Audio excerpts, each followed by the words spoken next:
இந்த தமிழ் மொழியானது காட்டுமிராண்டி மொழி என்று நான் ஏன் சொல்கிறேன்? I'll translate that line, sir. You will understand why I'm reading it here. My mother tongue Tamil. I'm reading this. It really makes me feel angry. But I will tell you. இந்த தமிழ் மொழியானது காட்டுமிராண்டி மொழி என்று நான் ஏன் சொல்லுகிறேன்? He asks a question right at the beginning. He says, why am I saying that Tamil is a barbaric language? He says this. Why am I saying that Tamil is a barbaric language? எதனால் சொல்கிறேன் என்று இன்று கோபித்துக் கொள்ளும் யோகியர்கள் ஒருவர் கூட சிந்தித்து பேசுவதில்லை. வாய் இருக்கிறது என்று எதையாவது பேசி வயிறை வளர்ப்போம் என்பதை தவிர அறிவையோ மானத்தையோ ஒழுக்கத்தையோ பற்றி சிறிது கூட சிந்திக்காமலே பேசி வருகிறார்கள். இப்படிப்பட்ட இவர்கள் போக்குப்படியே சிந்தித்தாலும் தமிழ் மொழி 3000 இருந்து 4000 ஆண்டுகளுக்கு முந்தி ஏற்பட்ட மொழி என்பதை தமிழன் பெருமைக்கு ஒரு சாதனமாய் கொண்டு பேசுகிறார்கள். நானும் தமிழ் காட்டுமிராண்டி மொழி என்பதற்கு அதையே தான் முக்கியமாக காரணமாக சொல்லுகிறேன். அன்று இருந்த மக்களின் நிலை என்ன? அவன் சிவனாகட்டும், அகஸ்தியனாகட்டும், பாணினியாகட்டும் மற்றும் எவன்தான் ஆகட்டும், இவன்களை பற்றி தெரிந்து கொள்ள உனக்கு புத்தி இல்லாவிட்டால் நீ தமிழை பற்றி பேசும் தகுதி உடையவனா? உனக்கு வாய் இருக்கிறதா?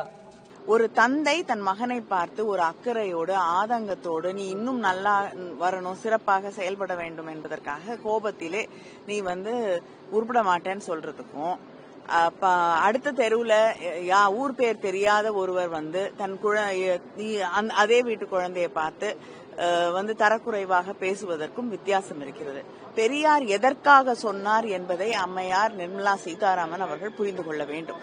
தமிழிலே அறிவியல் விஷயங்கள், தமிழிலே உலகம் முழுவதும் பரப்பிக் கொண்டிருக்கக்கூடிய புதிய விஷயங்கள், அறிவியல் சார்ந்த விஷயங்கள் தமிழ் மாணவர்களுக்கு தமிழ் வழியாக தமிழ் மக்களுக்கு சேர வேண்டும் என்பதற்காக அந்த காலத்திலேயே பழம்பெருமையை பேசிக் கொண்டிருக்காதீர்கள், புதிய விஷயங்களை தமிழிலே கொண்டு வாருங்கள் என்பதற்காக சொல்லப்பட்ட கருத்தை அடிப்படையிலேயே புரிந்து கொள்ளாமல் அவர்கள் புரிந்து கொள்ளக்கூடிய மொழியிலே சொல்ல வேண்டும் என்றால், பாரதியார் கூட மெல்ல தமிழ் நீ சாகும் என்று ஒரு பேதை உரைத்தான் என்று அதே அக்கறையை அவர் வெளிப்படுத்துகிறார்.